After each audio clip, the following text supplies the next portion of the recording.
What's up, guys? I'm here at Dragonmans and I'm going to tell you what the numbers on a shotgun shell box means. We have the gauge. Essentially, this is going to be the gauge of your shotgun. The higher the number, the smaller the round is going to be. 410, 28 gauge, 20 gauge, 16 gauge is all going to be a smaller shell than the 12 gauge. 12 gauge is pretty standard, and then you have a 10 gauge, which is kind of a big boy. Over here is the inches. The inches is essentially the length of the shell uncrimped. So when the shell opens up inside of the length of the chamber, the number on the box is essentially when the uncrimped plastic comes up, and then that's the length of the casing. This also needs to equal the length of the chamber. You can shoot a shorter shell through a longer chamber, but you can't shoot a longer shell through a shorter chamber.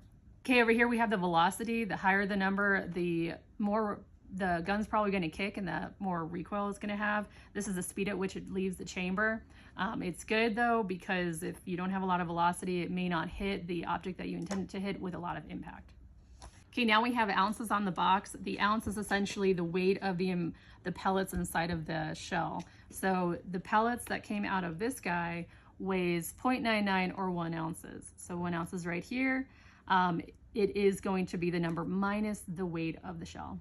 Over here we have the shot count is going to mean essentially the higher the number, the smaller BBs are going to be, and also the more there's going to be inside of the shell.